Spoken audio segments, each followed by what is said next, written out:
MeMonster. Chapter 241. A long silence filled the tense atmosphere. The situation was incomprehensible to both Eileen and Kim Hajin. What? Suddenly, Eileen let out a dumbfounded voice. This time, her words were not using spirit speech. Kim Hajin only stared at Eileen. Her spirit speech didn't work on him. He wasn't sure why at first, but then he came up with a plausible explanation. The influence of spirit speech was limited only to those who existed in this world. But he did not belong in this world, as the stigma on his arm served as evidence. Therefore, Eileen's spirit speech couldn't affect Kim Hajin, since he didn't originally exist in this world. Damn it! Oblivious to this fact, Eileen suddenly became irritated. Kim Hajin let out a silent sigh. He now had no doubt that she didn't see the scroll. The currents of magic power that Eileen released rose up in the air. Along with it, Eileen's hair also stood on end. She looked just like a Super Saiyan from a certain manga, ready to fire a blast of spirit speech at any moment.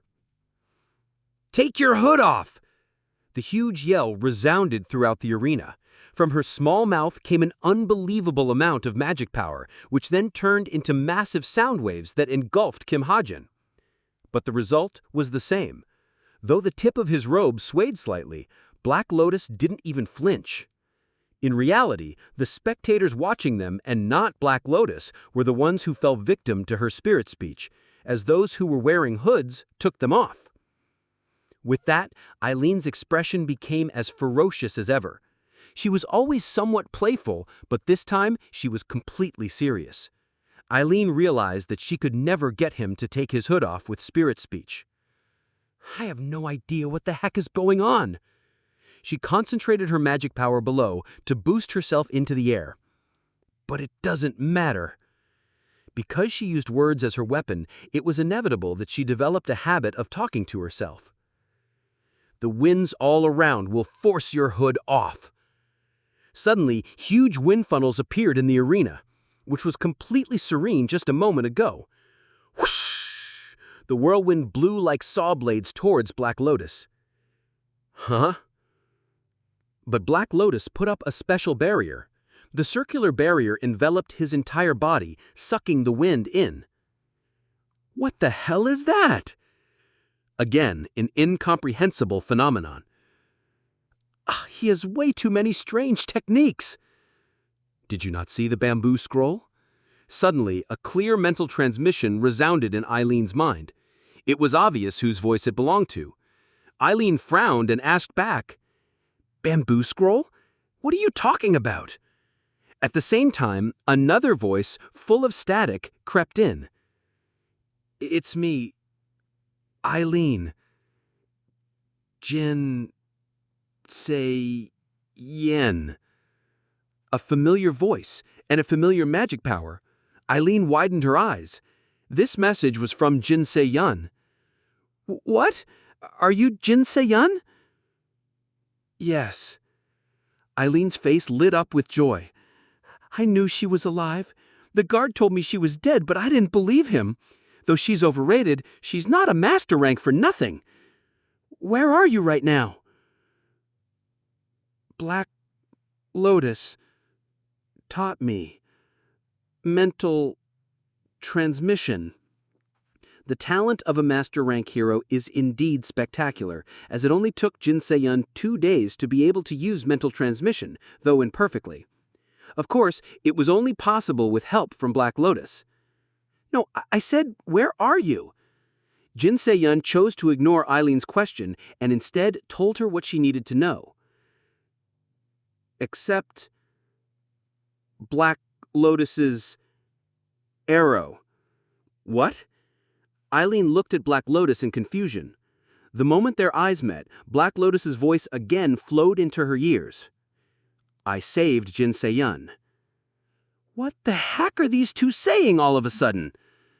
Kim Hajin sent yet another message to Eileen, who was tilting her head questioningly. And at Jinsei Yun's request, I hope to save you as well. I repeated the same procedure for the next 3 weeks and successfully rescued every member of Eileen's team from the Colosseum. The saying, "the beacon does not shine on its own base," is apparently true. Team Eileen and the kids was gathered in the hideout that I had prepared beneath the morgue. "This hideout is very comfy," Yi Young-ha said in awe while observing the well-decorated hideout. I sat on a stone chair and looked at Kim Soo-ho, who was my last opponent. When we met our eyes, he nodded lightly. He had already thanked me a while ago, but I couldn't say anything to him in return. And it wasn't just me. Kim Soo-ho was also scratching his cheek awkwardly, probably because of Kaita. He had killed Kaita, a member of the Chameleon Troupe, 3 times already. "Thank you." Suddenly, I heard a voice in my ear. It was, of course, from Jin Se-yeon. I glanced at her. I wondered why she was trying so hard to use mental transmission when she could just speak to me in person. We were sitting right next to each other, after all. "We killed you once before." For the record, I taught her how to use mental transmission. Stigma can really be used in a lot of ways. I infused Jin Se-yeon with stigma filled with the mental transmission technique, and she naturally learned to master it. However, I have something I want to ask you.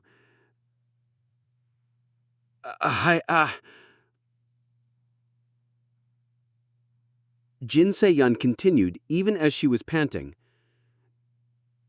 "You're a member of the Chameleon Troupe. This happened a long time ago, but about the Kwang-oh incident." Startled, I directed my gaze to Jin Se-yeon in surprise. "Kwang-oh incident." I had not expected to hear those words from Jin Se-yeon. "Do you know about?" "Hey, Lotus." Suddenly, Eileen intervened. She approached me in short, quick steps with her arms crossed. "What's he gonna say this time?" I thought, and looked down at the short figure. "Thanks." But what Eileen said was totally unexpected. "You guys are on the association's blacklist, but if I happen to run into you on Earth, I'll let you go once." She muttered shyly and quickly turned her head away in embarrassment. I got up from my seat without answering. It's time to escape. Everybody shifted their attention to me. "Escape, you say?" "You don't have to talk through mental transmission." I tried to stop her from using mental transmission at every chance she got. Jin Se-yeon nodded and sent me another mental transmission. "I understand. But you don't have to, right? You'll have 10 victories soon." I shook my head at Eileen's remark. "Death awaits me after the 10th victory. Demons are not as generous as you think."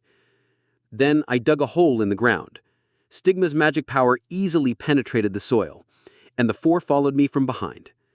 I continued down the hole until it was 5 meters deep and then made a left turn. 30 kilometers straight from here, and we should be able to escape the Colosseum. "Hey, move over, it's my turn now." Because 30 kilometers is quite a long distance, we took turns digging the tunnel. I was first, Eileen second, Yi Young-ha third, and Jin Se-yeon and Kim Soo-ho were last. After 30 minutes, we arrived at the right spot.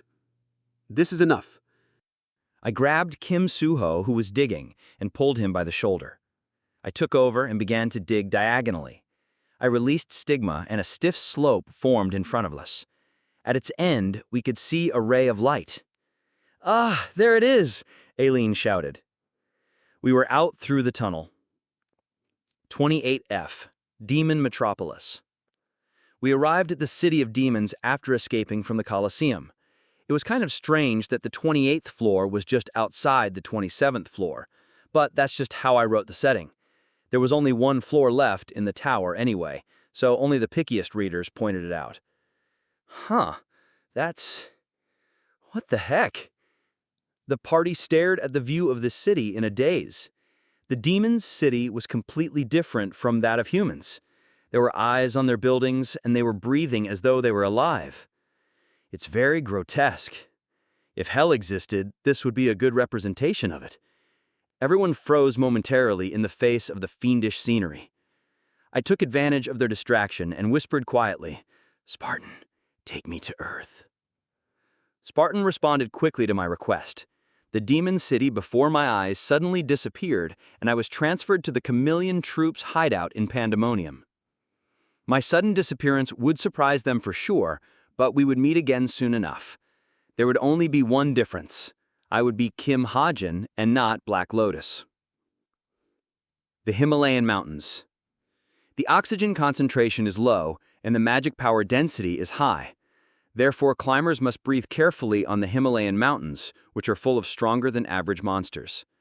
But even under these harsh conditions that make human habitation impossible, a mysterious inn exists somewhere in these mountains. Such was the urban legend circulating on the internet, though Chae Na-yoon didn't exactly plan to uncover the truth about the legend, even as she climbed the Himalayas. By chance, she came across an inn while wandering through a blizzard. Himalayan Daybreak. This was the name of the mysterious inn nestled on the cliff halfway up the mountain. She now confirmed that the legend was in fact real. Then the guests here are all skilled heroes? Chae Na-yoon chose to enter the inn without a moment's hesitation, and she was now sitting at the counter talking to the inn's owner. I wouldn't know, I never asked. The owner answered briefly. He was an old man with long white hair and a beard. The magic power embedded in his blue eyes clearly indicated what his former occupation was. Then how many people are staying here currently? 7. Ooh.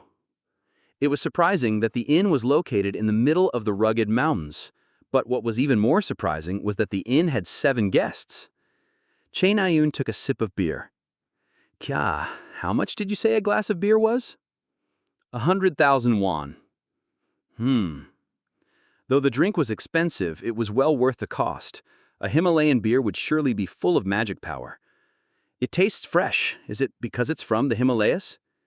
No, it's imported, ska, from Korea. You know what they say, anything from Korea is good, though I never would have imagined such a saying when I was in my 20s. Chae Na-yoon looked inside the glass of beer. It was indeed way too murky to be harboring magic power, but considering where she was, the price wasn't too bad. By the way, why did you build an inn in such a place like this? The owner did not answer. Suddenly, she noticed the 3 streaks of scars on his cheek. She stared at the scars in silence, and the owner chuckled and said, "If you have something you want to ask, just ask." Chae Na-yoon let out a dry cough.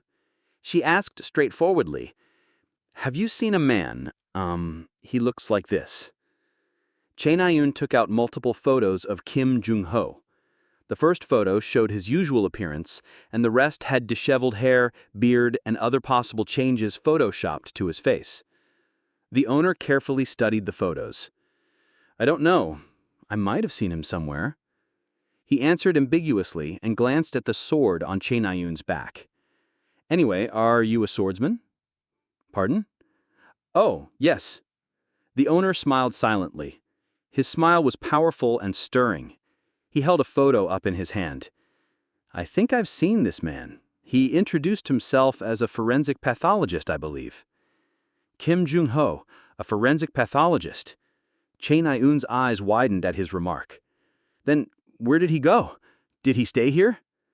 Chae Na-yoon jumped to her feet and looked the owner straight in the eyes. However, when she stood up, she realized how big he was.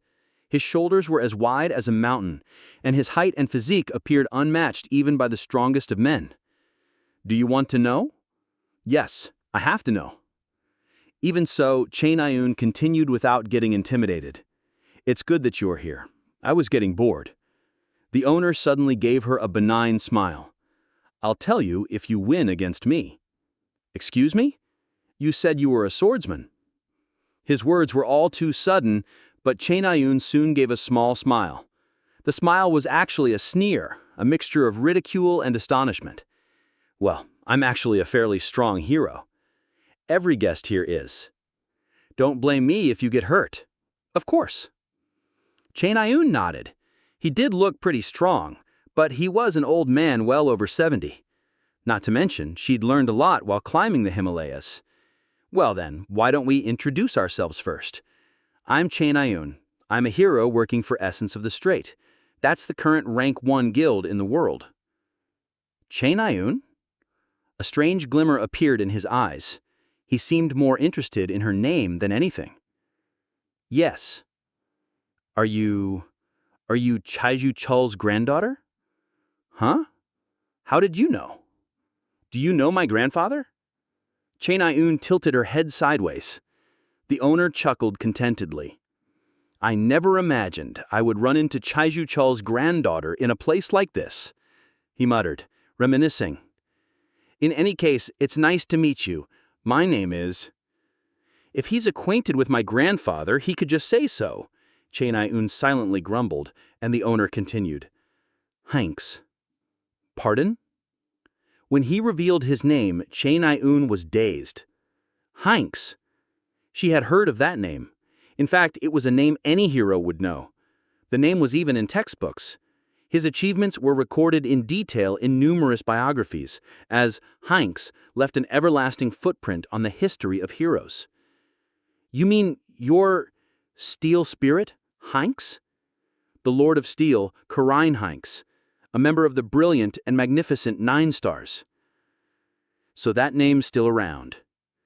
Hanks chuckled and shook his head. Don't call me that. Now that I lost my gift, I'm nothing more than an old man.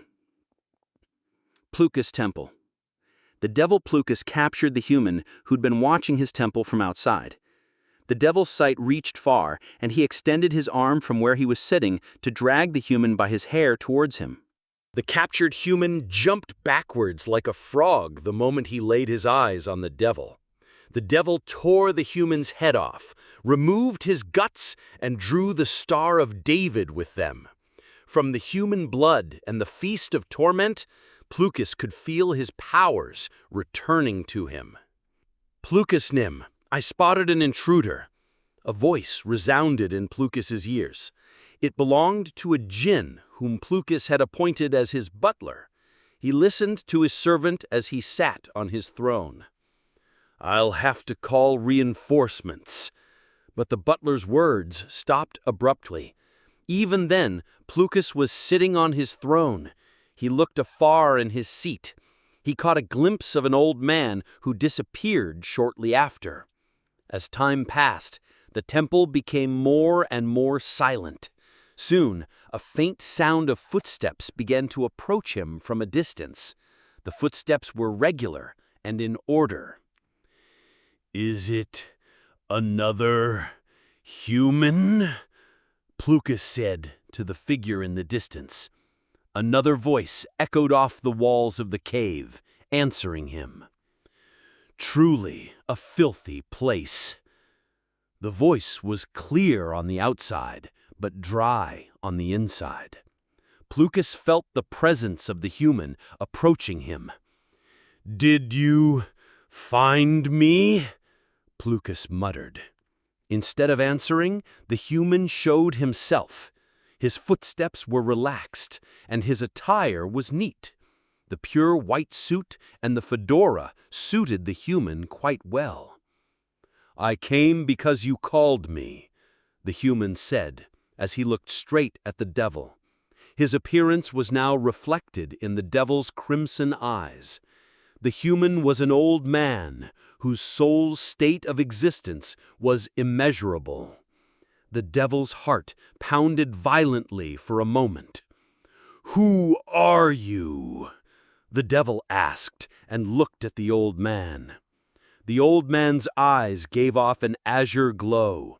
He answered dryly, I am the owner of Daehoon and the head of the Chai family.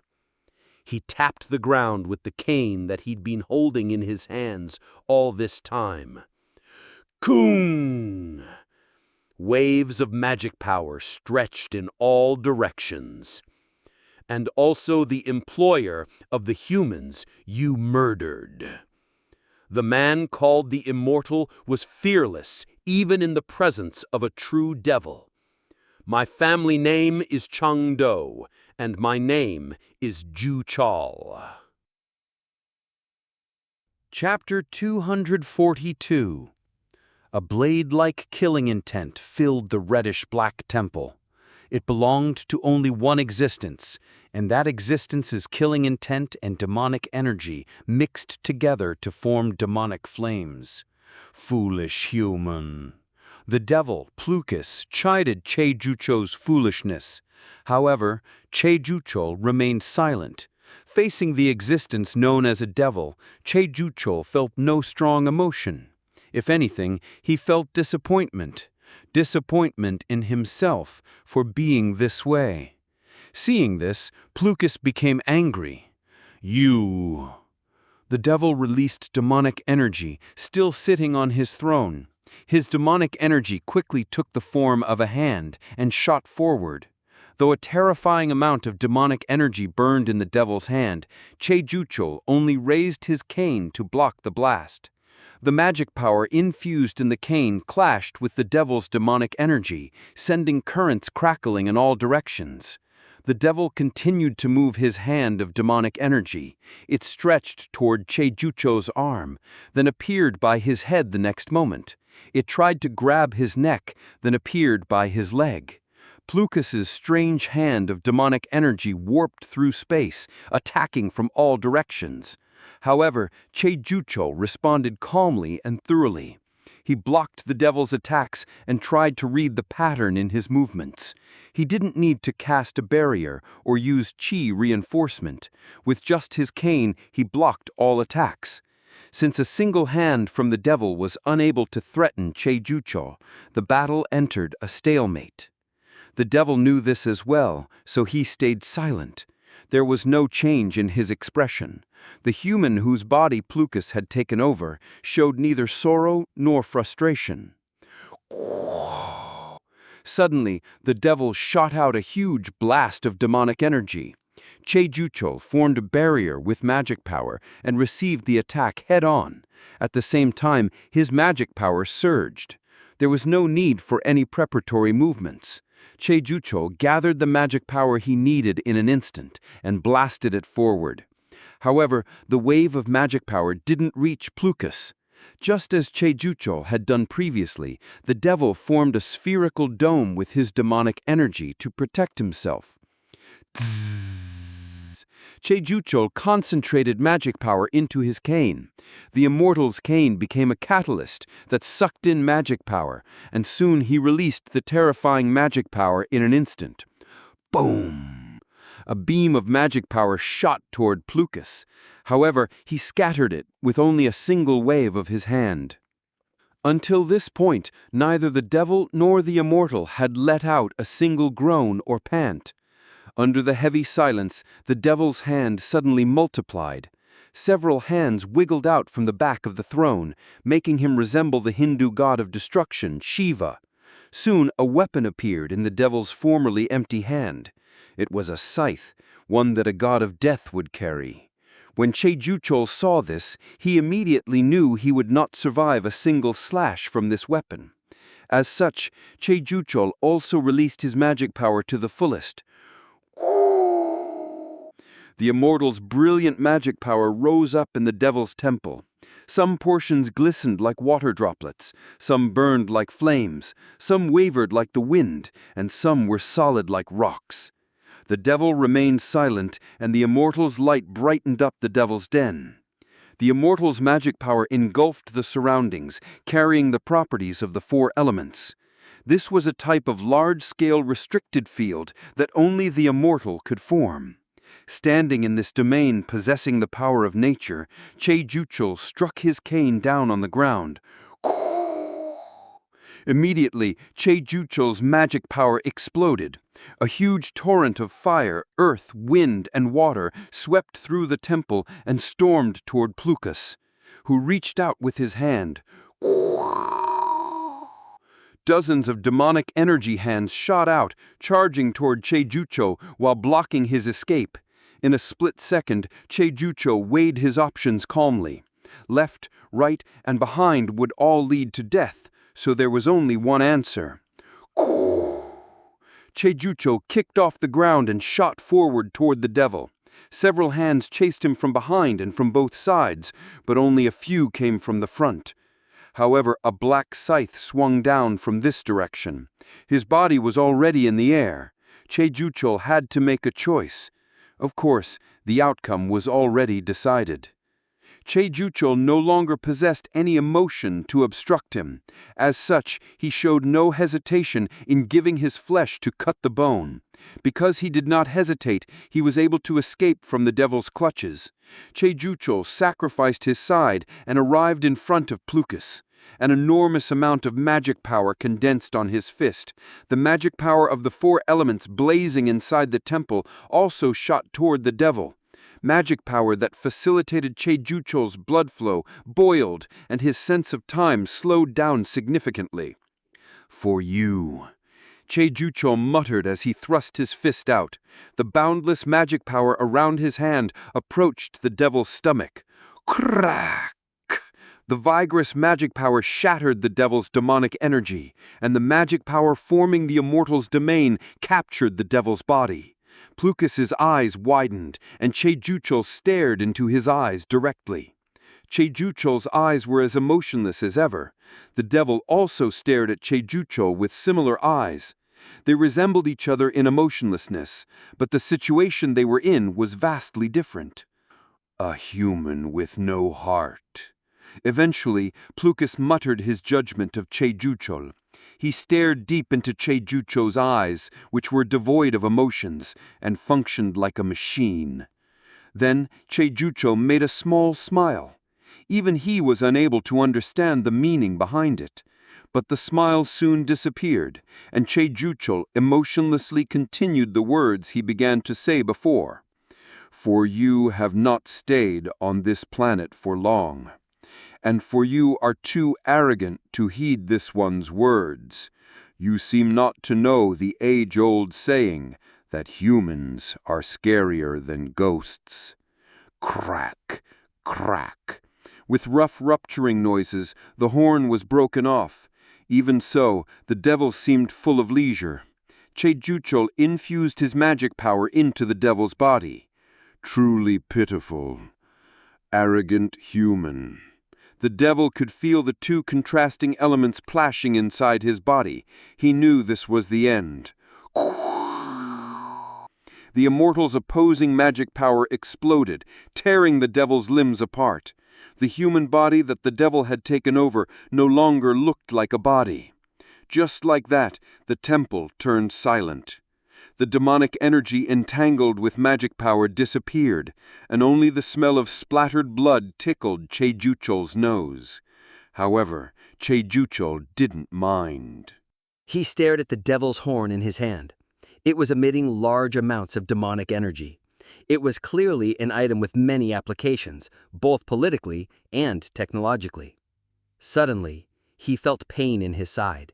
It was the place cut by the devil's scythe. Cheijucho infused his magic power into it. But, as expected, it couldn't be healed. He also had an instinctive feeling that it wouldn't heal naturally for the rest of his life. Cheijucho looked at the devil once again. His corpse was all over the temple, but each piece was burning up under Cheijucho's magic power. With its head destroyed, limbs torn apart, and hands and feet scorched, not even a devil should be capable of returning alive. That was enough. Step, step. Cheijucho walked out of the temple with his hand on his wound. He remained cold even as he continued to lose blood from the painful injury. To enjoy longevity, he was sponsoring a child with the authority of healing. If he visited her, she should be able to fix even the most fatal wound. The sound of footsteps became distant, and Plukus continued to remain dead. However, when time passed and Cheijucho's presence completely disappeared, Plukus, hanging on to his consciousness, opened one eye. The devil's eye was stuck to the sole of the foot of his incarnation, who was now mostly a pile of ash. The devil blinked and began to restore his body. A devil couldn't be killed easily. Once descended successfully, a devil couldn't be annihilated. It had eternal life, unlike humans. This was the reason humans from countless planets lost to devils and had their homeland transformed into the demon realm. Plukas revealed the reason he was calm in the face of death. He slowly resurrected himself. It was then. That old man just said humans are scarier than ghosts. A frivolous voice suddenly rang out. The devil's eye shot open and turned to the direction of the sound. Its bloodshot eyes captured a dark figure. The man who soon appeared stared down at him. "You are—" "I think the same way." Click! An ominous sound flowed into the devil's ear. Although his heart had not yet regenerated, he felt his heart sink clearly. "So just think of me as a ghost, one that devours existences like you." Next, cold steel touched the devil's eye. From the empty muzzle, a fierce current of air flowed. No. It was then that Plukas lost his composure. He had felt the chilling, god-slaying energy undulating inside the muzzle. You human, listen to me." Annihilation of existence, the devil knew instinctively that this was imminent. "Don't be scared." The man's finger went on the trigger. With a grin, he continued. "It'll be over in the blink of an eye." "No! The devil's desperate cry resounded, but the man easily pulled the trigger. Koom!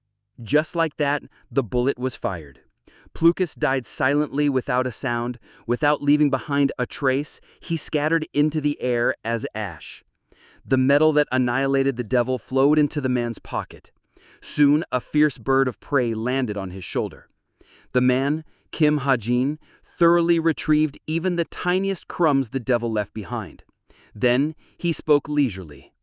"Let's go straight to the 28th floor." Countless messages were filling his sight. They were new yet familiar messages. You gain 300 SP for killing a devil. 2. Devil annihilation. You made an amazing achievement. By annihilating 2 devils, you obtain an authority. Master Sharpshooter has been promoted to Grade 2. Grade 1 is now within arm's reach. By killing Plukas. 28F. Demon Metropolis. Eileen and her party were walking on muddy ground. The demon realm scenery wasn't fit for human habitation. Its black soil stuck to their shoes like a sticky gel, and the air carried dense demonic energy that hurt their throats whenever they breathed. Eileen and the others wandered for a long time in this place. As they didn't have the system's help, they could not return to Earth, and if they wanted to leave, it would have to be through the Colosseum. So once they left, there would be no way to come back. "So you think that's the place?"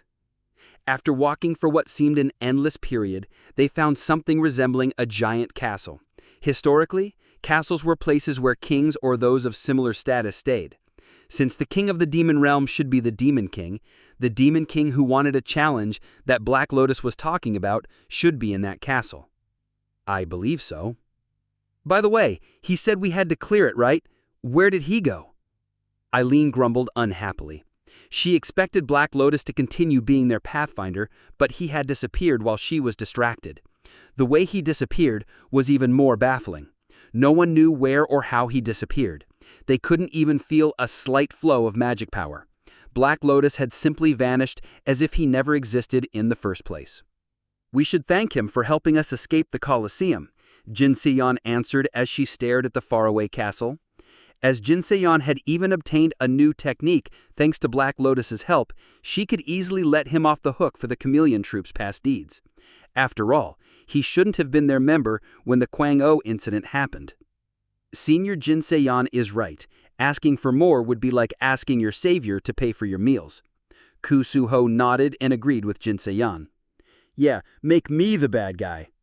"That's not what we meant. For now, let's get moving. We don't have time to rest." Eileen pooted but still listened to Jin Se-yeon anyway. The party quickly re-entered the forest. Proceed as slowly and as stealthily as possible. Naturally, Jin Se-yeon served as their pathfinder. As they were in a city, there were main streets that led to destinations, but they couldn't choose such an open path. Jinseyan chose to take a roundabout way through the forest. These things keep touching me. The forest was full of thorny vines that wiggled like they were alive, and the demonic trees with eyes constantly spat out magic power or dropped bugs on top of them. Annoyed by the incessant harassment, Eileen released her magic power to use spirit speech. Try not to use spirit speech as much as possible. Magic power is too noticeable. What? When Jinseyan stopped her, Eileen furrowed her brows. Who do you think I am? She shot back and prepared to use spirit speech. My magic power will not leave behind any trace. Her spirit speech activated, and Eileen's magic power became traceless. Oh, impressive. This is simple. I'm not like you. Oh, right. Didn't you get demolished by Black Lotus in an archery battle? This time, not even Jinseyan could ignore Eileen's taunting. Jinseyan frowned. Your spirit speech didn't work on Black Lotus either. What? Who did you hear that from? I saw it myself. Plus, I lost because of attribute disadvantage. Black Lotus said it himself, that we would have been equal if I used null attribute instead of luminous attribute. If I fought properly, I would have crushed him too. It's because I tried to make him take his hood off that... While Jinseyan and Eileen were bickering, Kim Soo-ho was having a completely different thought about Black Lotus's identity. Strange. No matter how much I think, it's strange, Kim Soo-ho thought. When he was with Black Lotus, he felt a sense of incongruity. If he had to describe this feeling, it would be familiarity. He felt Black Lotus was familiar. Although it was faint at first, the feeling became clearer as they spent more time together. If I'm not going crazy, I must have met Black Lotus somewhere. Ah! A cold spark grazed Kim Soo-ho, who was deep in thought. Could it be? Although the possibility was minuscule, what if Black Lotus was also from the other world? At the same time, Kim Soo-ho remembered the last time he met Jin Se-yak. Back then, she acted like she knew Black Lotus. If he remembered correctly, she said, "There's someone I want to kill more than you," as she sneered as usual. Right, that was what she said. If my theory is correct, then the pieces of the puzzle fit. It explains why, even with his strength, he revealed his identity only after entering the Tower of Wish, and why he helped me, who killed his comrade Chameleon Troop's Kaita multiple times. Jin Se-yak, Kim Soo-ho, and Black Lotus. As this thought stretched out in his mind into countless branches, Kim Soo-ho's face turned more and more serious. Soo-ho! Hey, Kim Soo-ho! Jin Se-yan held Kim Soo-ho's shoulder. Yes? What are you thinking about? Nothing. As it was obvious that he was lying, Jin Se-yan stared at him fixedly. For some reason, she felt like she knew what he was worried about. Did you remember something about Black Lotus? Jin Se-yan asked. She was also someone with a grudge against the Chameleon Troop, so Kim Soo-ho couldn't pretend he was oblivious. Kim Soo-ho stared into her eyes. The divine archer's eyes were shining beautifully as always. But he couldn't reveal his secret so easily, not even to the most trustworthy person. It's nothing, really. Anyways, for now, Kim Soo-ho smiled and shook his head. Then he took out Mistletoe. The time for battle had arrived. Let's take care of these guys first. Immediately afterwards, countless monsters popped out of the bushes around them. They were completely different from the monsters they knew. The Demon Realm's monsters all looked extraordinary. Korea. Seoul. Essence of the Straits Essential Hospital. Essential Hospital. It was the hospital Essence of the Strait acquired 2 years ago. It was originally called Samhan College Hospital, as it was part of Samhan College. Just like the college it took its name after, it wasn't famous. As part of an investment effort, Yu Yin-hea had acquired Samhan College as well. Her reasoning was, the future of a guild is determined by how many talented people it has, and so she wanted to raise non-hero talents directly. Before acquiring the hospital and the college, Yu Yin-hea had asked Kim Soo-ho what he thought. Although she had enough funds just with the guild's money, she wanted to rope in Kim Soo-ho if possible. She felt his overwhelming academic results and intelligence would come in use at the college. Kim Soo-ho had accepted her request easily. He invested most of the money he possessed, becoming the #1 individual investor. From this, Yoo Yun-hye could feel how much trust she had in her. In any case, Essence of the Strait acquired Samhan College with Kim Soo-ho's investment and changed its name to Essential College. As the college only had a short history, no one cared for the change in its name. In fact, it brought them greater fame and recognition. In the hospital created with Kim Soo-ho's trust, Yoo Yun-hye sighed as she thought about Kim Soo-ho. As soon as Yoo Yin-wong's master rank promotion ceremony finished, Yoo Yun-hye took a leave from work and became hospitalized. She simply wasn't in a state to do any work. Breaking news: a devil has supposedly descended on Earth. It is being widely reported all over the globe. We know that devils tempt humans from the mental realm, creating jinns, but they have never shown themselves in the physical world, until now. In the empty VIP room, only the sound of a news anchor resounded. Chaiju Cho the Immortal said in a recent press conference that he has killed a devil, presenting the devil's horn. From the enormous amount of demonic energy congealed in the horn and the immortal's reputation, experts do not doubt his words. The world became noisier.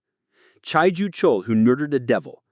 Aileen and Kim Soo-ho, who were near the peak of the Tower of Wish. Chameleon Troop, who had taken over a quarter of Pandemonium, and the humanoid monsters that appeared there. Yoo Yun-hye saw these reports with empty eyes. None of them talked about Kim Soo-ho. He had left this world quietly. Why do you always do things alone? Yoo Yun-hye wiped off the tears in her eyes and turned on her smartwatch. She checked the hundreds of messages she sent to Kim Soo-ho. There was no reply, and while scrolling up, she saw the last message Kim Soo-ho sent her. By the way, you're still investing in weapons and defense research, right? Rather than a message, it was more a reminder that he often sent her. He would always nag her to invest money and effort into national defense and weaponry, saying that, as the majority shareholder, Kim Soo-ho, with the appearance of a devil and humanoid monster, issues about national defense have come to the forefront of the public debate. As a result, Essential Armory, Essential Dynamics, and other Essence of the Strait subsidiaries that focused on weapon development and defense research saw a huge boost in their stock value. Did he expect this to happen as well? He really is incredibly smart. The word exceptional didn't begin to describe him. As far as Yoo Yun-hye was concerned, she was only able to achieve her current success because Kim Soo-ho was by her side. Talk, talk. 2 knocks rang out as Yoo Yun-hye's eyes started to water up more. Come in. The door opened. As expected, the person behind the door was Yoo Yin-wong. The suit he was wearing for the promotion ceremony was gone, and now he looked like a normal father. Dad? Yin-ha, are you feeling better? Yoo Yin-wong stepped in and sat down next to Yoo Yun-hye's bed. Looking at her father, who looked emaciated from worry and nervousness, Yoo Yun-hye fell into thought. What exactly happened? Did someone do something horrible to you? Yoo Yun-hye didn't answer to her father's trembling voice. Tell me what happened so Daddy can help you. Yoo Yun-hye knew hating her father wouldn't change anything. No one could help resolve this issue. Dad? Yeah, I'm here. Feel free to talk. Even so, Yoo Yun-ha refused to restrain herself any longer. She mustered up great courage to say the next few words. Do you remember the Kwang-o incident? Hearing this, Yoo Jin-wong's face stiffened. Yoo Yun-ha felt pain in her heart, feeling like she became her father's enemy. You do, right?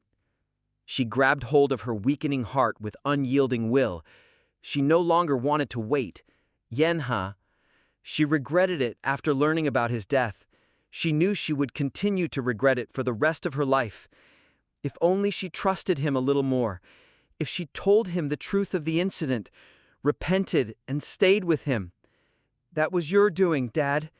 Yen-ha, do you remember the baby who was born that day inside the Kwang-o evacuation shelter? I read your diary. The baby who appeared in the diary. The man her father had left alive because he thought about her. That baby, although she had already lost him, that didn't mean she could hide the truth forever. Reason had always played a huge role in Yu Yanha's life. However, if only for this moment, Yu Yanha wanted to be true to her feelings.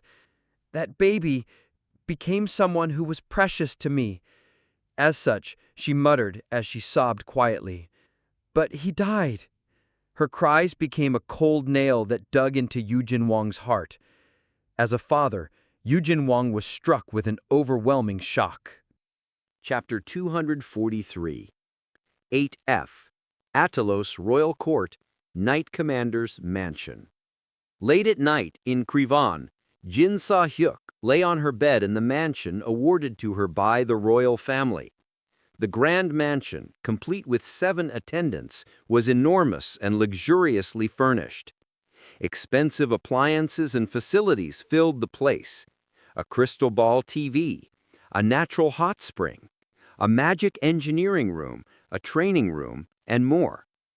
In the lavish stable stood the renowned horse Atali, a gift from the royal family. She sometimes wondered how she ended up being treated so well. At first, she became Krivan's knight for the money. While killing monsters, she gained several subordinates, all appointed by the royal family. She vented her pent-up anger on them, pretending it was part of the training regime. Eventually, Princess Araha visited her personally to praise her leadership. Soon after, she was offered a high-ranking position among the royal knights. Initially, she planned to decline, but changed her mind when they offered her TP for the position. She kept doing what she always did, and before long, she was appointed Knight Commander.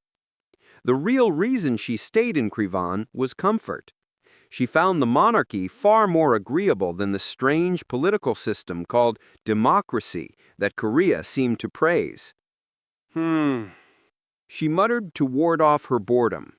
Night training was coming up, and she planned to give the knights their toughest boot camp in a while. But what should she do until then? She yawned and pulled up the community. How do you become Krivan's knight? I'm not really interested in climbing the tower. I just want to become a knight of Krivan. An office job at Prestige isn't too bad either.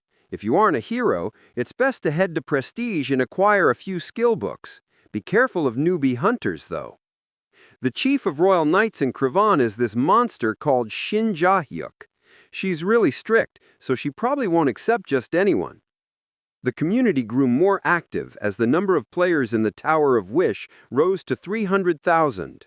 The media on Earth began to call it Tower Addiction, but Jin Sa-hyuk thought society only had itself to blame. Democracy is a naturally defective system of government, she thought. Anyway, to fend off her boredom, Jin Sa-hyuk accessed her personal homepage, the tower's version of social media. Is there anything fun to do? Oh, right. She browsed other players' homepages using the random visit feature when a thought crossed her mind. She typed a nickname into the search bar.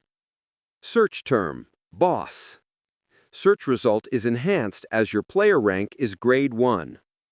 Accessing the personal homepage of player boss.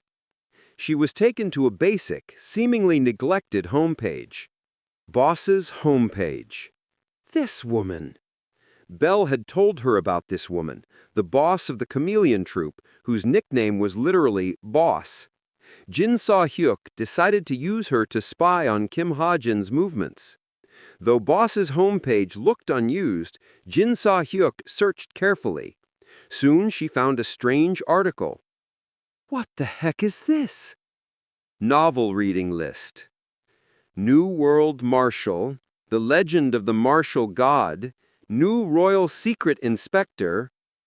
Apparently, either she assumed no one would visit her homepage or didn't know about the visit feature, as she had shamelessly posted a series of book reviews. She started with martial arts and fantasy novels, then modern fantasy and drama, and finally romance novels. Only for You, The Secret of the Boss, Our Vows. Jin Sa-hyuk turned off the system, unable to look at such embarrassing titles any longer. This woman is the boss? She was stunned. At the same time, she remembered the overwhelming strength Boss had shown. Her flow of magic power was incredible, and the destruction power of her shadow was unrivaled. To be honest, Boss made Jin Sa-hyuk's hair stand on end. She wanted to learn from her if possible. So she makes up for her mental deficit with physical strength? No, Bill was always perfect. She was unbelievably strong and careful, and she compensated for her occasional clumsiness with meticulousness. Suddenly, a voice echoed in her ears. Startled, she looked up at the ceiling. Nothing was there. But Kim Hajin broke her. "You piece of shit! Do you have your skill on me again?" Of course, it was Belle's doing. Belle had recently learned all sorts of strange skills: tracking, forced transmission, summoning, and more. They were all quite bothersome for the victim. "Yeah, but I had no choice." "Bullshit! Take it away!" "Hey, remember, I'm doing this for you. What are you going to do if Kim Ha-jin suddenly barges in?" Her shoulders trembled slightly at his question. The name Kim Ha-jin, which she had tried to avoid thinking about, filled her mind again. "Do you want to go back to your homeland? To Plarion?" She remembered what Kim Ha-jin said that day. He mentioned Plarion and claimed to know something she didn't. "Hey, about Kim Ha-jin." Jin Sa-hyuk spent a lot of time thinking about him. She thought about him every day and night, and after much anguish and contemplation, she managed to form a theory. But this theory wasn't exactly plausible. In fact, it was almost impossible. "Yeah, what about him?" "I know this can't be true, but maybe, just maybe he was my servant." "Servant?" "Yeah. The fact that he knows about the royal family tells me that he's also from my old world." "Pfft, yeah, judging by your personality, I assume there must have been a lot of servants who wanted to kill you." Despite Belle's mocking, Jin Sa-hyuk managed to dig out the name of a certain servant buried deep in her subconscious. Kind Spring. The name sounded like a warm spring. The moment she recalled that name, a sharp pain shot through her temples. It was a side effect of partially sealing her royal family memories. A fragment of memory rebounded from her blurred consciousness. "I swear by my name to serve your highness forever." This was a memory from long ago. On an unusually cold day, his voice reached her ears. They were at eye level, even with him kneeling. It was the first pledge of loyalty she had ever received from a servant. "Kind Spring, I too receive you as my servant forever." The young princess greeted her first servant with manners that had yet to be refined. "I told you, it's more likely that Kim Suho told him about it. Don't worry about it too much. But I am curious, what kind of servant was he?" Belle's voice interrupted her reminiscence. "Why should I tell you? Get rid of this skill now if you want your head on your shoulders." Jin Sa-hyuk responded sharply. Belle sensed her change in mood and withdrew his skill without further comment. "Okay, I'll leave now. Take care." Belle's presence vanished. Jin Sa-hyuk was now completely alone. In the heavy silence, she looked out the window. The name of her old servant, engraved not in her brain, but in her heart, approached her like blades. But this theory was improbable.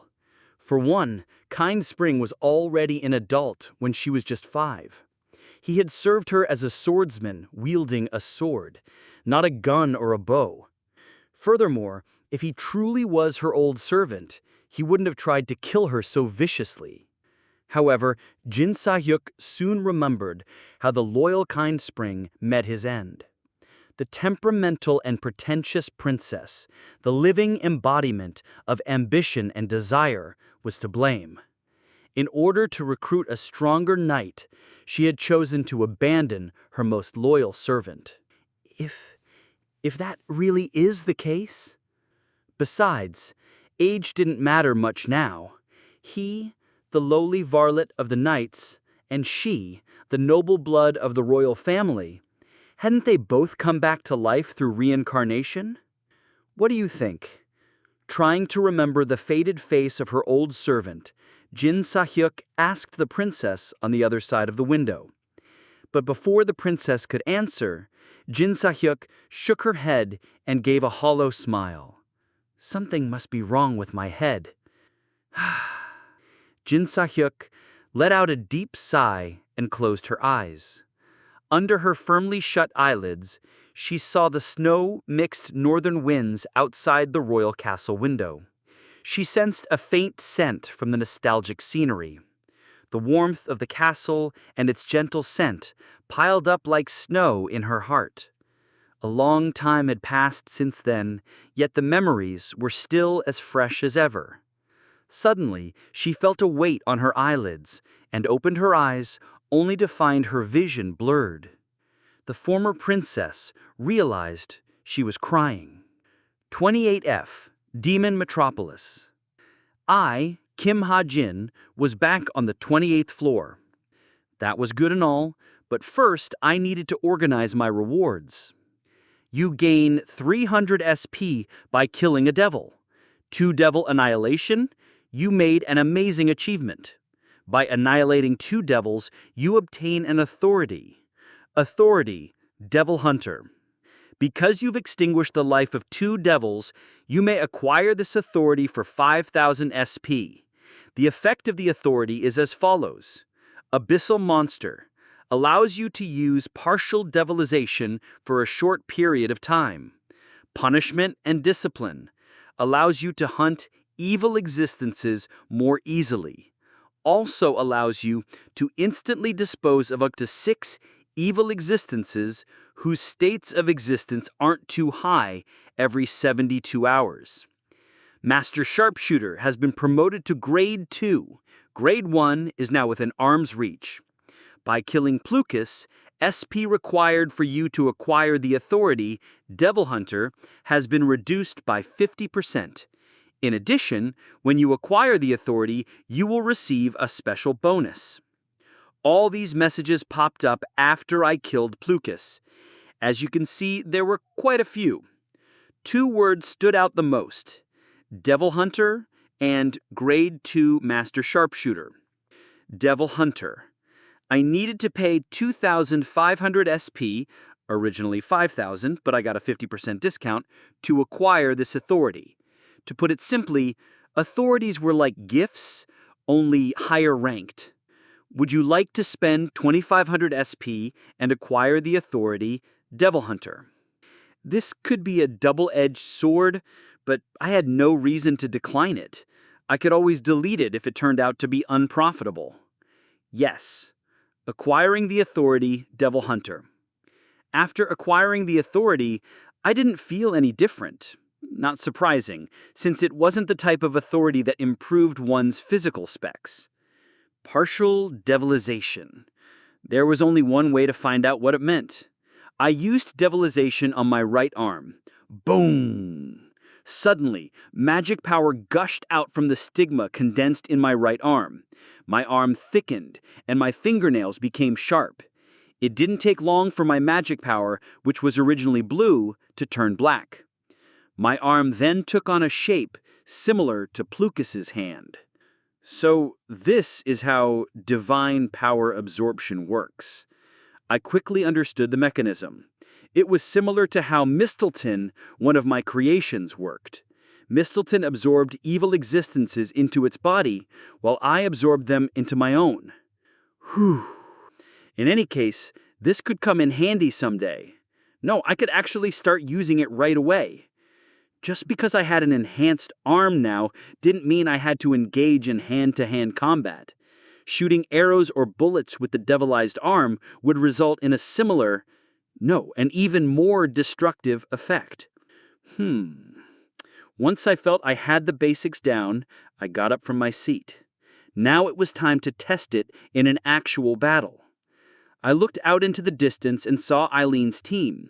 They would soon reach the Demon King's castle, and Kim Soo-ho would challenge the Demon King repeatedly. Challenge, lose, challenge, lose. Despite the defeats, Kim Soo-ho would never give up and would eventually crush the king through extraordinary growth and awakening. And the reason the Demon King kept engaging with Kim Soo-ho without killing him was... Quang! Suddenly, a loud boom came from where Eileen's party was. The Demon King's servants, in other words, the middle bosses, had attacked Eileen's party. "This lump of light will burn you all alive!"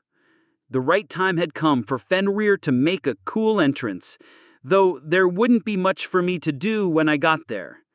No, maybe there was still a way for me to leave an impression. Punishment and discipline.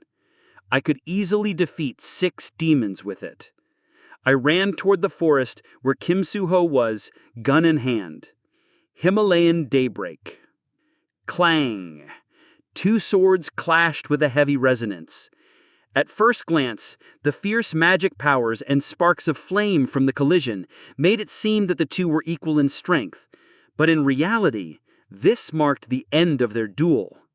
Though Che Nayan was able to return the first 19 attacks, she was violently thrown back on the 20th. Che Nayan rolled down the stiff, snow-covered slope.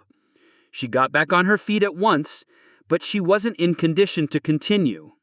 "You lost 100 out of 100 times. You won't be able to get what you want at this rate." Heinskid smirked at Che Nayan. Trembling in pain, Che Nayan still smiled. "Can't you see that the gap is decreasing?" "Really? I don't see it." Heinskid shook his head at her sly remark. "You just wait. In 2 weeks, I'll be the winner." The terms for the fight between the 9-star and high intermediate rank were as follows. Che Nayan will try her best, and Heinskid will only use one hand against her without even using magic power. It was completely unfair, yet the Lord of Steel toyed with Che Nayan as if she were a child. Things had gotten a little better now, but in the beginning, the difference between them was like that between a newborn and an adult. "But that clause about not using magic power is weird. Your body doesn't need magic power in the first place. You should have given yourself a different penalty." "Ha ha ha. If I used magic power, your head would be split in 2 by now. Be quiet, and let's head in." Heinz's benign smile showed he still saw her as a child, and that bothered Che Nayan. While dueling a member of the 9 Stars was valuable, her main goal was finding Kim Jung-ho, the forensic pathologist. She didn't have time to waste. "Oh, right. Your grandfather seemed to have caused quite a stir." Heinz looked back at her, hand on the doorknob. "A stir? My grandfather did?" "Yes, from what I've heard, he killed a devil." "Devil?" "Correct, devil." "Keek." Heinz opened the inn door, and Che Nayan hurried after him. "What does that mean?" "Well, it means he killed the devil, quite literally. Are you dense?" "It's true that I'm pretty dumb. Anyway, what do you mean by devil?" Without answering, Heinz walked to the counter. "Hello, old man." "Literally a devil. You know, like Satan. It seems a real devil appeared." "Pardon?" Che Nayan froze, trying to process the idea. Heinz continued. "And the man you're looking for, Kim Jung-ho, also said that he possessed a devil." The name Kim Jung-ho popped up unexpectedly. Che Nayan's eyes widened, and she ran to the counter where Heinz stood. What? What do you mean? Old man, tell me more." Heinz looked down at the flustered Che Nayan and continued calmly. "I thought he had gone mad.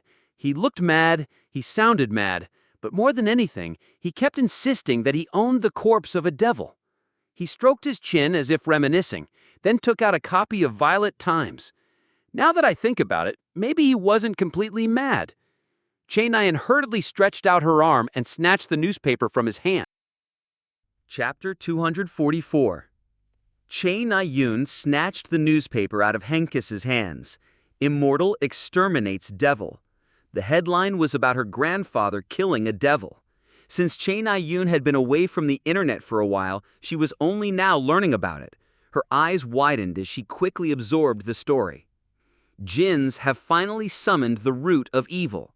Devil Plukus has descended on Earth through the body of a human host. Cheju Chul submitted Plukus's horn as evidence and is currently being treated for his injuries at the Association's hospital. The Heroes Association issued a sanction against Pandemonium and various Jinn groups. It was hard to believe. Che Na-yoon looked up at Henkis, gripping the newspaper tightly. What does this mean? A devil? You didn't know? Of course not. How would I? Then what do you think now that you know? Eh? That grandfather is amazing? Well, I'm surprised that such a thing as a devil exists. Henkis crossed his arms and rubbed his chin.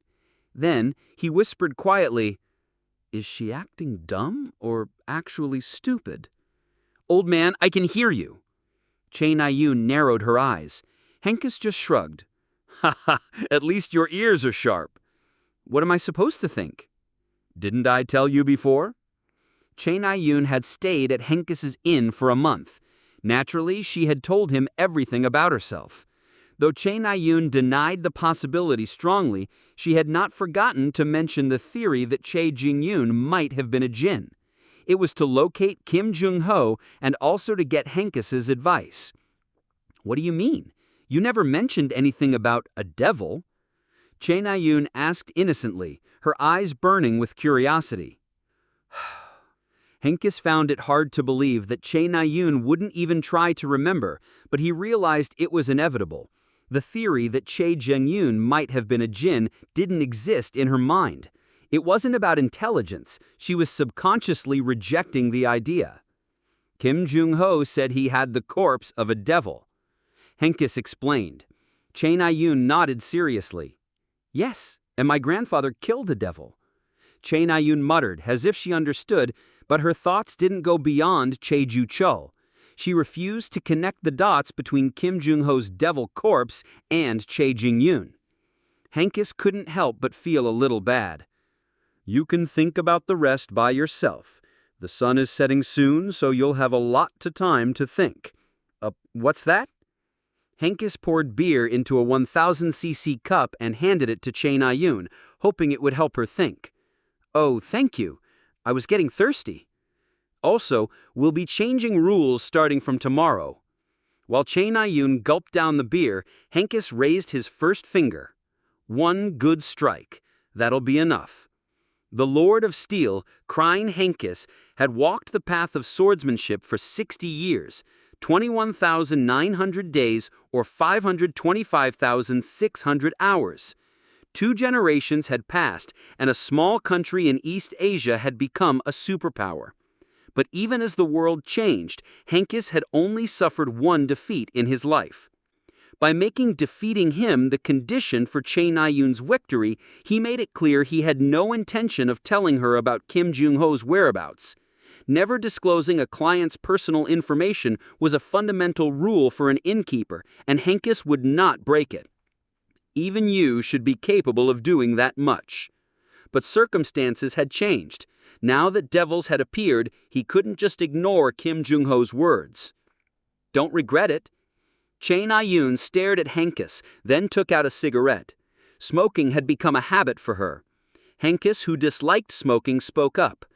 "No smoking inside the inn. Do it outside if you have to." "Oh, okay. Just so you know, this is how I refill my magic power." "What?" Che Na-yoon snickered and explained the trait she got from the Tower of Wish, hard to kill.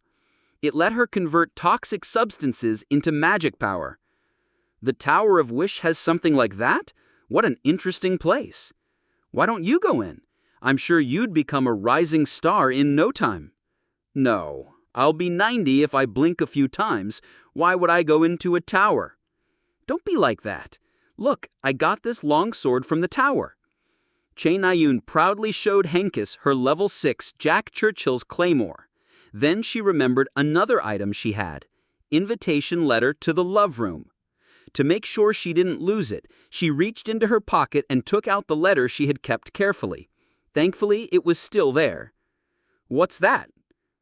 Oh, this? Yeah. How do I explain this? She had brought it to one day meet the person behind the friendship that started from a game. Although she left the Tower of Wish without seeing him, she believed they would meet eventually. It's a talisman. Talisman? Yep.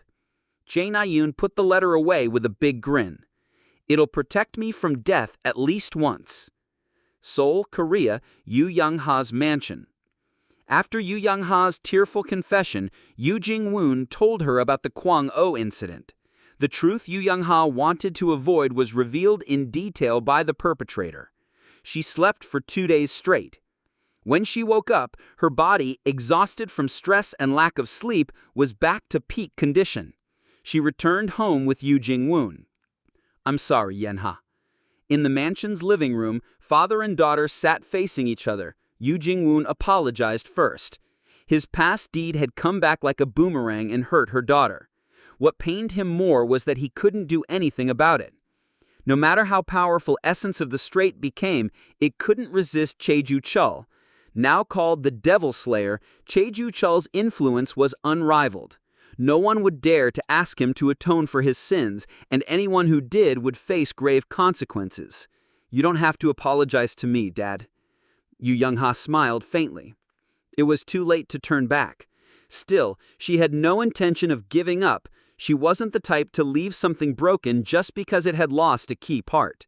She planned to make Chae-ju-chul pay for his sin, no matter how long it took. Here. To achieve this, Yoo Young-ha handed a small USB to her father. Yoo Jing-woon tilted his head as he took it. It's what Uncle found out about Chae Jing-yoon's murder. The USB contained the results of Yoo Jing-hyuk's investigation, the truth Chae Ju-chul wanted to hide. Uncle? You mean Uncle Yoo Jing-hyuk? Yoo Jing-woon was shocked to hear his brother's name. Yeah. Then I know about it too.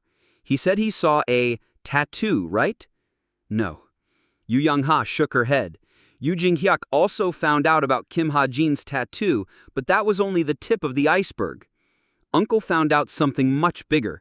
He didn't say anything because he was afraid Chae Ju-chul would kill him. The truth, Chae Jing-yoon's corpse was mutated, his body engulfed by demonic energy thicker than any jinn, and his right arm entirely devilized. And Chae Shin-hyuk ordered Kim Jing-ho to conceal the corpse to hide this from Chae Na-yoon. Yoo Jing-hyuk knew many secrets. Dad, Chae Ju-chul revealed that he killed a devil. After seeing that, I became certain again. Eugene Wong plugged the USB into his smartwatch. A holographic window popped up and he quickly read it. Soon, his eyes widened. Chae Jin-yoon was an incarnation of a devil. Eugene Wong stared at Yoo Yen-ha in shock. Next, Yoo Yen-ha told him exactly what Kim Ha-jin had told her before, that a great evil known as a devil's seed had placed itself in Chae Jin-yoon's heart, and there was no way to remove it. Then, Eugene Wong muttered in a daze. Right, he knew about all this and killed Chae Jin-yoon himself. As Yoo Yen-ha's father and leader of Essence of the Strait, Eugene Wong believed he was experienced, even if not a genius. Even so, he couldn't accept what his daughter was telling him. But Yen-ha, Chae Ju-chul said even he had a hard time dealing with a devil. How could a man who was only a cadet at the time? That's because the devil inside Chae Jin-yoon wasn't fully awakened. Plus, that person was a lot stronger than you think. Oh. Eugene Wong could tell his daughter's trust in this man wasn't simple. He remembered how she said he was precious to her. Yoo Yen-ha didn't trust people easily. What kind of feelings did they share? For how long? As a father, Eugene Wong felt a little jealous, but quickly shook off the thought and asked, then why didn't he reveal the truth to anyone? He realized it was a foolish question and stopped. Right. There was no proof that a devil seed was in Chae Jin-yoon's body. No one even knew what a devil seed was. Even if he had evidence, Chae Ju-chul wouldn't have accepted that his grandson became a devil. And Chae Ju-chul had the power to turn truth into falsehood if he wanted. Still, I find it hard to believe that a single high schooler. I agree. I don't think he did it alone. Geronimo probably helped him. Hearing this, Eugene Wang nodded. He remembered Kim Hajin's nickname, which was known worldwide. Geronimo's Fenrir. Exactly. The world's strongest mercenary group, having stopped a national catastrophe with only 20 or so members, was estimated to reach the same level of influence as the vast expanse. With Geronimo's help, it was possible. This is all I know. I see. Yu Yanha stood up. You can go now, Dad. I'm tired. I'm going to sleep. Yanha, why don't you stay with me for today? I'll tell Mom. Eugene Wang got up reluctantly. It wasn't because he was afraid of his wife, but because he knew his place. Although he didn't want to leave his daughter's side, for now he was just thankful she didn't hate him. I'm going to leave now. I'll try my best, so don't bear everything alone. Stay put, Dad. Cheju Cho's influence is unrivaled nowadays. I'm worried. I will. Eugene Wang smiled warmly. See you. With a kind smile, he left. Yu Yanha stared at her father's back for a long time. Now, alone, she paced around the living room and sighed. Outside, darkness blanketed the world. It was silent, as if even time had stopped. Buried in this frightening silence, Yu Yanha thought about Kim Hajin for a long time. Kim Hajin knew that Chae Jin-yoon was a devil, but there was still something that didn't make sense. There was no evidence that Chae Jin-yoon carried a devil seed, so how did Kim Hajin know? He returned from the future. That's really the only way. She finally reached the conclusion she had always hesitated to accept. It was the only plausible explanation. Just like Shin Young-chul, Kim Hajin had been a returner. Yu Yanha slowly walked into her bedroom. A large bed sat in the corner. She stared at it blankly, then slowly approached and buried herself in its embrace. The bed he gifted her was still comfortable. Although he was gone, the bed remained. Yu Yanha carefully sniffed the bed. The scent that once filled it was now faint. Kim Hajin's scent was being erased by her own. Saddened, Yu Yanha covered her face. Thinking about it now, there were all sorts of hints. He knew what food I liked. It was probably because we were close before he went back in time. Since that was the case, it makes sense that he knew my favorite food. What kind of person was I? What relationship did I have with him? How did I end up telling him the secret I was most embarrassed about? Yu Yanha wanted to cast off her sorrow with such worries, but it wasn't easy. The more she thought about him, the heavier her heart became. Yu Yanha cried on her bed. Once the tears started, they didn't stop. Tears from regret were painful. She cried and cried as if the sky had fallen, trembling in agony until she fell asleep from exhaustion. 28th F. Forest to the Demon King's Castle. Eileen's party was attacked by a strange group of demons. Some didn't die until their core was destroyed, some attacked while looking like fog or mist, and some kept moving even after being killed. When is this going to end? After an hour-long struggle against a seemingly endless flood of monsters, Eileen shouted angrily at the demons. They managed to kill 46 out of 53 demons, but the remaining 7 were the trickiest. So annoying. Eileen, who had gone all out in the front lines, seemed exhausted. Are you okay, Suho? Jin Seon asked Kim Suho. Yes, I'm okay. Kim Suho, who had been cutting down that which couldn't be physically cut, had every right to be tired, but he was completely fine. Jin Seon thought she knew why. The holy sword in the hand of Kim Suho. Every time he cut down a demon, the sword absorbed its power, purified it, and redirected it back into him. In a way, he was infinitely recycling his power. But those guys will probably be a bit tricky. Kim Suho pointed his sword at the 6 remaining demons. They were all high-class demons blessed with the Demon King's authority. Because authorities existed above the realm of gifts, Kim Suho's Sword Saint gift didn't work on them. He had to face them with pure swordsmanship. You humans are stronger than we thought, but we're bored now. There will be no more playing around. Of course, that doesn't mean I think I'll lose. Kim Suho smiled and began to gather his magic power for his ultimate skill.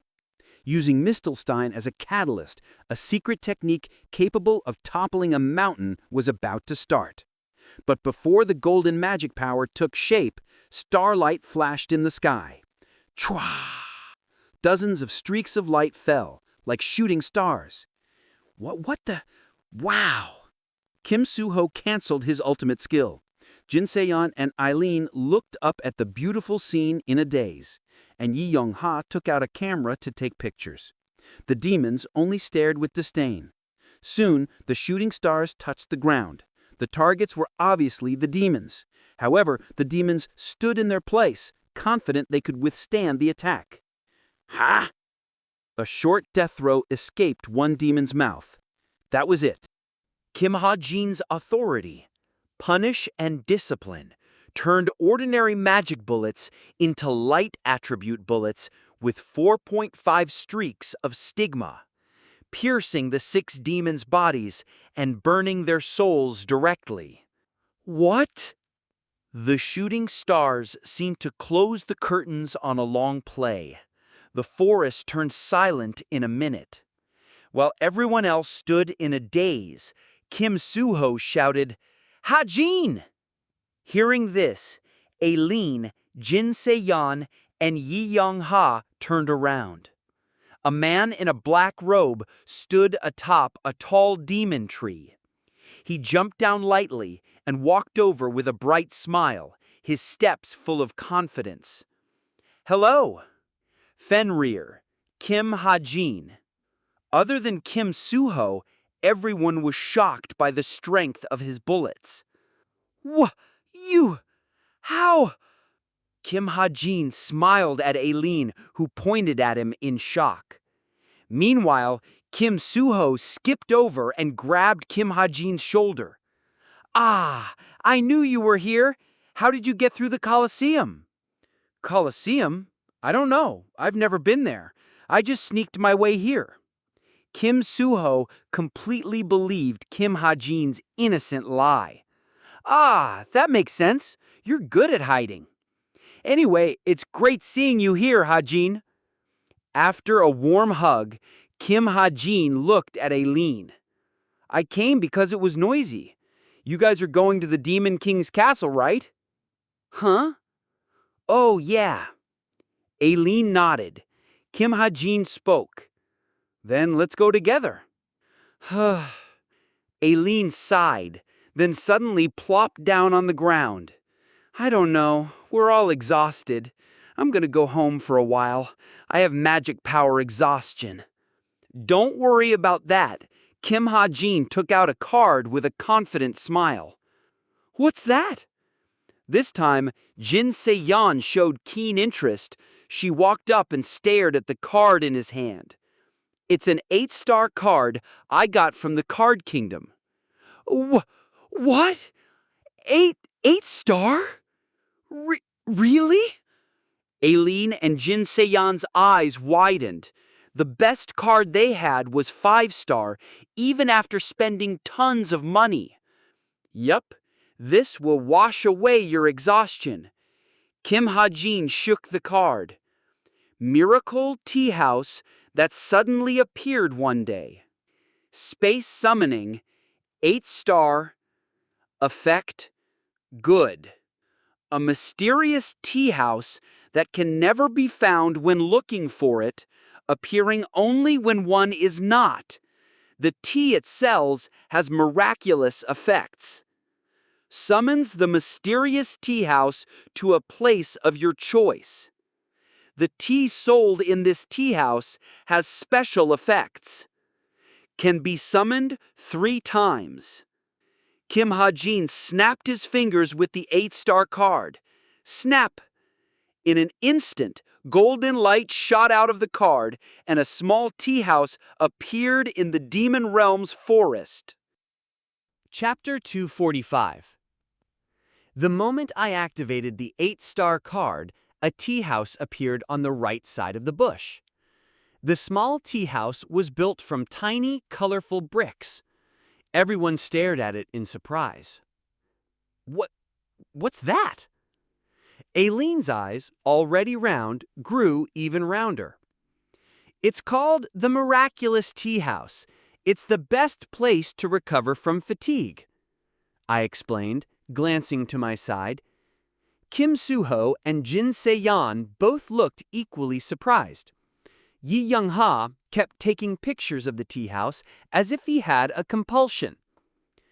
Jin Se-yeon, the first to recover, asked, "Fenrir-shi, is it really okay for you to use an 8-star card? We're thankful, of course, but I presume an 8-star card is very valuable." What? Oh, right. Her concern made sense. The auction house's most popular items were cards from the Kingdom of Cards. Players would brag in the community about their 6-star and more rarely 7-star cards, but never an 8-star or above. Of course, the card wasn't common for me either, but I could use it up to 3 times, and this was the only way we could recover our stamina in the Demon King's territory. Everyone, don't just stand there. Let's get moving. Hey, let's go. I tapped Kim Soo-ho on the shoulder. Oh, right. Kim Soo-ho nodded, and we approached the tea house together. 8-star. Jin Se-yeon-si, do you remember how much 7-star cards sold for? I don't, but I know they were very expensive. Suddenly, Kim Soo-ho interrupted Yi Young-ha and Jin Se-yeon's conversation. I don't mean to brag, but Hajin gave me an 8-star card before as a present. You sure do sound like you're bragging. Just like that, the trio chatted happily as they followed me. However, Aileen was oddly slow. Something was wrong. I studied Aileen carefully, then grabbed her wrist. Yeah, you scared me. What? You want to die? Do you? Aileen tried to shake my hand off, but I stubbornly rolled up her sleeve. Her resistance was weak, and the reason was clear under her sleeve. A black bruise ran across her thin, pale forearm. It was the result of demonic energy poisoning, where demonic energy in a wound festered over time. What is this bruise, Lady Aileen? When did you get hurt, Aileen-si? The trio each reacted differently. Jin Se-yeon shouted and examined the bruise, Yi Young-ha worriedly took pictures, and Kim Soo-ho took out some medicinal herbs. Ugh, this is so embarrassing. With her bruise uncovered, Aileen shook my hand off. Tears began to gather in her eyes. It just happened. You know, the one that uses poison? Even spirit speech doesn't work on this. I think it's a curse or something. This curse was probably from a demon blessed by the Demon King's authority. Because authorities were higher ranked than gifts, there was nothing she could do about it. Spirit speech, though powerful, was only a gift after all. There's nothing to be embarrassed about. It just shows you tried your best to protect everyone. We don't need those herbs. I stopped Kim Soo-ho from mashing the herbs. We can do the detoxification inside the tea house. I pulled the doorknob of the tea house. Cling! The door opened with the familiar sound of a chime. The first thing I felt was a cool breeze. Everyone, this way. We all entered the tea house. The inside was bigger than it looked from the outside, and the interior was amazing. Grass swayed on the ground, and a huge tree stood in the middle of the shop. I could hear the sound of a stream in the distance. It felt as if I had stepped into the heart of nature. Whoa! What is this place? Aileen, the last to enter, seemed to have forgotten her pain and embarrassment. As expected, an 8-star card. Where did you get this card, Hajin? I answered Kim Suho's question with a small smile. I'm pretty lucky. I wrapped up the conversation and approached the counter. The shop owner was dozing off in their chair. Long hair and soft, fair skin. Big eyes and long lashes. Sharp nose and cherry-like lips. The owner appeared to be a woman, but could be a man. No, members of their race could pass as both. Either way, their beauty was perfect, as if they were a collage of everyone's ideal. Elf! Hey, isn't this person an elf? Aileen said, surprised. The owner was indeed an elf, just as she said. The biggest evidence was the elf's pointed ears. We were all staring at the elf in awe when the elf finally opened its eyes. Ah, customers have come. The elf smiled. Her enchanting voice lingered in my ears. For a moment, I had a hallucination that the world suddenly lit up. Everyone here probably did. As a side note, elves were androgynous in my setting. When falling in love, elves valued inner qualities over appearance and decided their sex based on their partner's preference. You're customers, correct? What? Oh, yes, we're customers. I never imagined the shop owner would be an elf. I managed to stay calm and asked, what kind of teas do you have? We have a lot. There's the menu. The elf pointed at the menu. Turquoise wind, green sweetness, Mother Nature's vitality, sad engagement, ...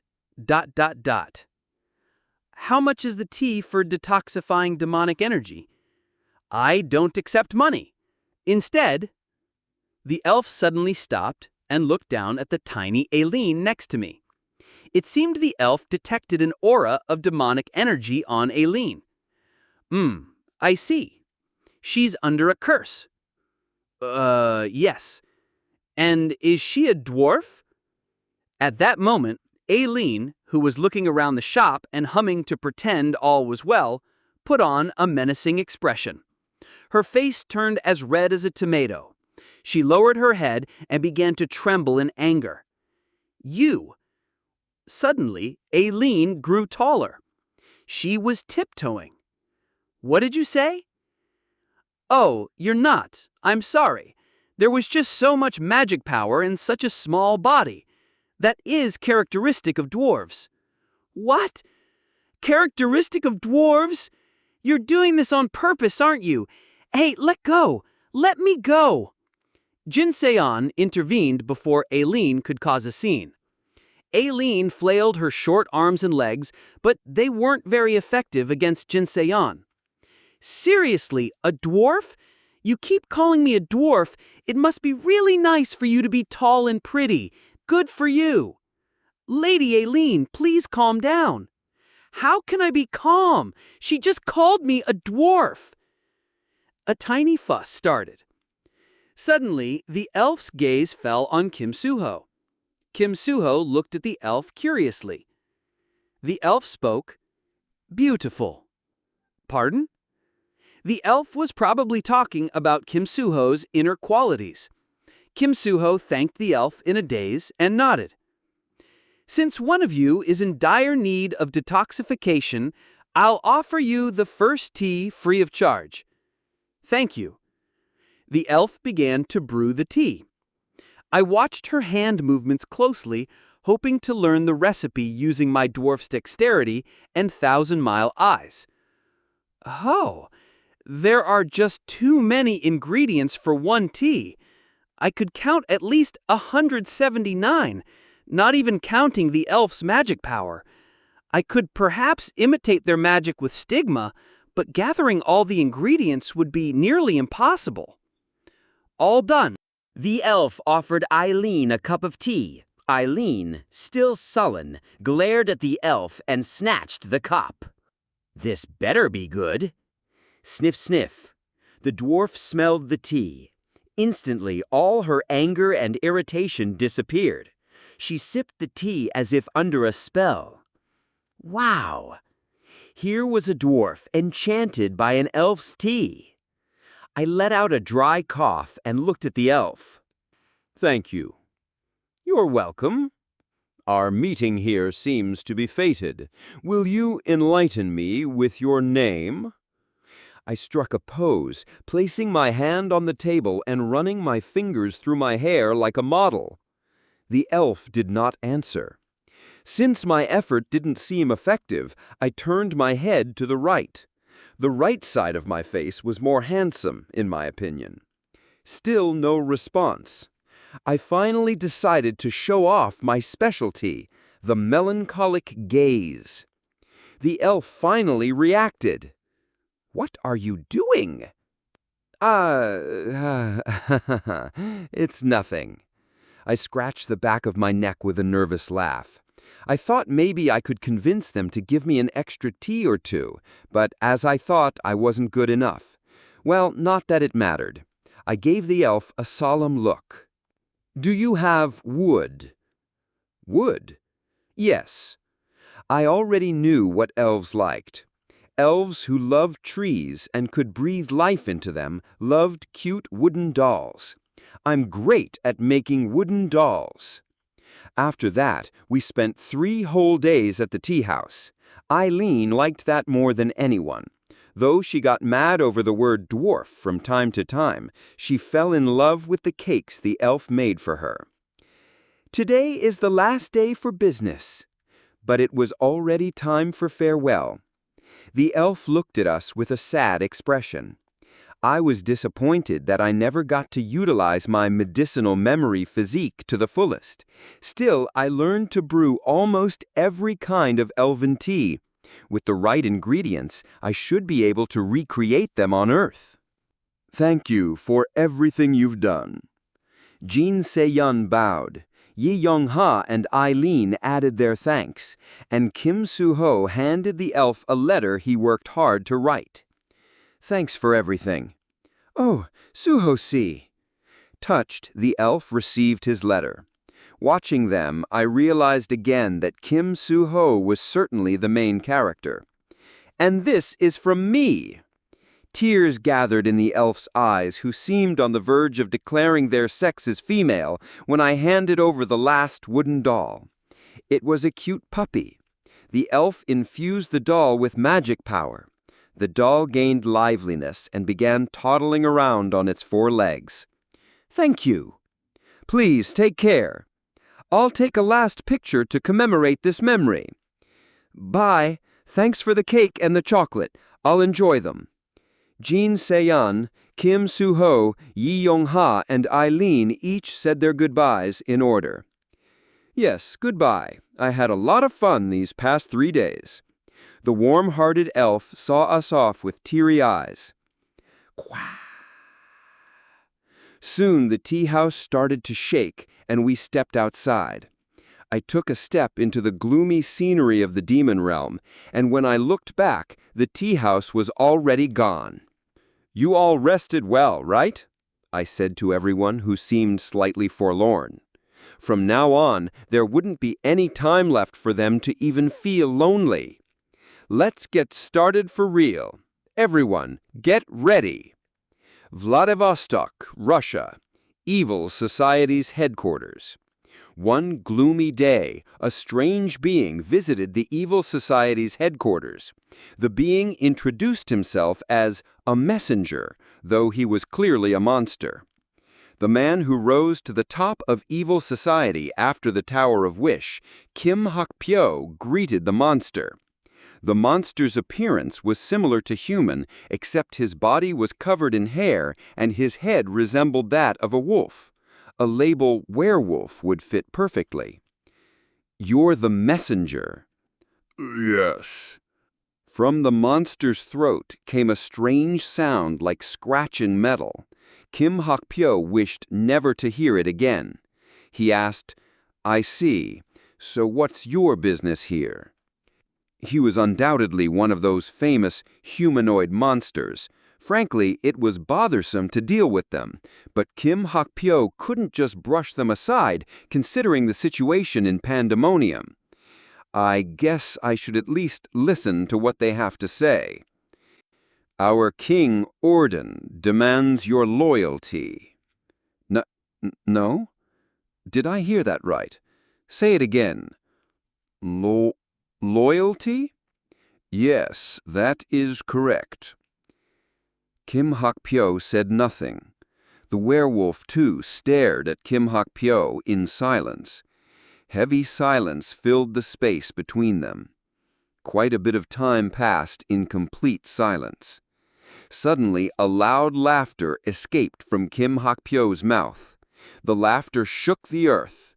Ha ha ha ha! The king's envoy took his laughter as a positive response. The werewolf continued with a faint smile. Our king shall rule the world, but he is benevolent enough to share portions of it with the jinns.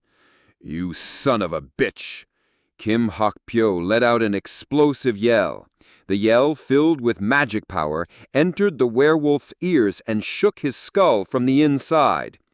You mad beasts! You never fully grew your brains, huh? Kim Hak-pyo shouted and slammed down his fists.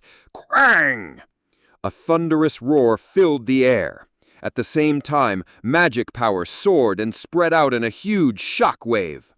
You bastard! Who do you think you're talking rubbish to? What, king? King? Kim Hak-pyo stomped on the werewolf's head repeatedly to release his fury. Puk! Puk! Puk! The brutal tramples continued at a regular interval. Soon the werewolf collapsed to the floor, barely breathing. Kim Hak-pyo let out a heated sigh and bent down on one knee. Then he grabbed the werewolf by the head and pulled him up to make eye contact. Listen to me well, wolf. Kim Hak-pyo's eyes glared sharply.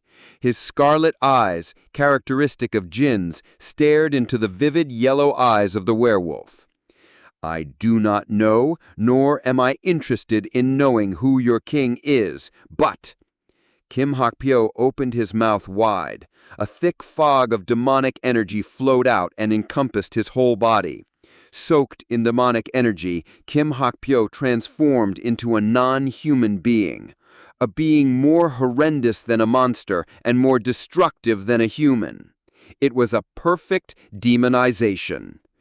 Tell him I'll bite his head off if I ever catch sight of him. The jinn's voice boiled with rage and demonic energy. 28F, Demon King's Castle Wall. After 3 days of travel, we finally arrived at the Demon King's castle. The castle, surrounded by huge walls, gave off a gloomy aura and the presence of the strong. First, I think it would be best to travel underground into the castle. We hid behind a bush and began our strategy meeting. The leader was, of course, me. I was the only one who knew about the structure and blind spots of the castle. How are we going to infiltrate the castle from underground? Nom, Eileen asked as she chomped on chocolate. The eastern wall and the northern wall each have a crack that leads inside. Nyam, and how do you know that? My eyesight is really good. You know about satellite view, right? Aileen nodded. I can see the entire castle that way. My field of vision isn't horizontal, but vertical. It's easy to spot a gap if you're looking down from above. Uh-huh. Is that part of your gift, or is it a skill? Well, let's say it's part of my gift. I gave a small smile. Jen Seon stepped up next. Well then, there are 5 of us, right? We should first divide ourselves into teams. 1 team of 2 and another of 3. Yes, good idea. I agreed. If the 5 of us moved together, not only was there a greater chance of getting caught, but it was also harder to escape if we were defeated. Then Hajin and I will... Huh? Hajin has to go with me. But there was a conflict about the teams. It seemed both Jin Seon and Kim Suho wanted to team up with me. Suho, what's wrong? Jin Seon tilted her head, her gaze fixed on Kim Suho. You never opposed me until now. Well, it's just that having two sharpshooters in one team doesn't make sense. No, Hajin C might as well be considered a close-range fighter. Remember what he said last time? That guns are better for close-quarter combat?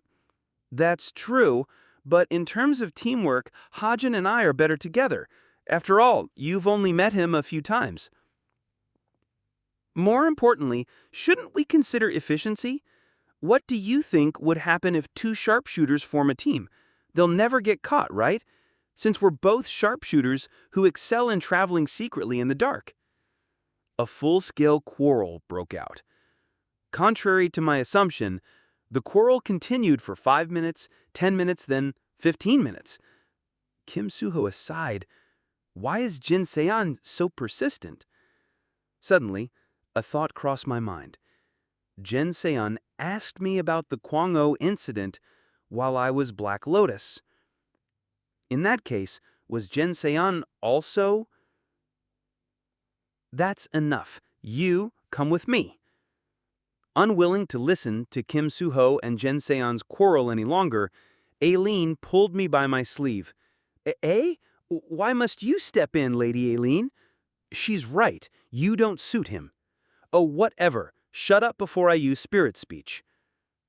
Aileen seized me by force, and finally, the teams were decided. Team 1, Aileen and Kim Hajin. Team 2, Kim Suho, Jin Seon, and Lee Young-ha. In a sense, this was the most balanced combination. We finished forming teams. So, Kim Hajin, tell us the plan. Of course. The plan goes like this. There are 2 secret cracks in total, one in the east and the other in the north. We'll use these openings to... After the meticulous briefing, Aileen and I entered the castle through the opening in the north. There was absolutely no talking between us, as even the smallest sound could be fatal. But the further we advanced, the thicker the demonic energy became. I suddenly heard a small groan from Aileen. Aileen? Is something wrong? It's just that bruise from earlier. Wait a sec. This'll make it better. Aileen made a mask using spirit speech and put it on. I'm all set. Let's go. The solution was only temporary, but we had no other choice. We continued forward. The castle was dark, and we couldn't see anything, but we both knew that the moment we let our guard down, the enemy would appear. Zzzt. And that moment came quickly. We heard the sound of sparks. Startled, we looked up. A big chandelier hung from the ceiling. Above it, a thin ray of light rose up like fog. It's the enemy, right? Yes, the middle boss probably. Aileen couldn't see in the blinding darkness, but I could. On top of the chandelier stood the middle boss of the demon castle. Pleasure to meet you all. The boss's slimy voice gave us the sensation of being licked by a snake. The development so far had been a cliché. The party divides into 2, and while his comrades battle the middle boss, the protagonist confronts the true boss. That's true, but... I glanced at Aileen. She seemed strangely distressed. Her expression didn't look good. My name is Kane, the affectionate puppeteer who has been waiting for you to arrive. The cloying voice introduced himself. Thud, thud. Suddenly, loud footsteps rang in my ear. But this wasn't my own perception. It was a sensation that Spartan shared with me. I gave a small smile. There was nothing to worry about now. Oi, you sure this is the right way?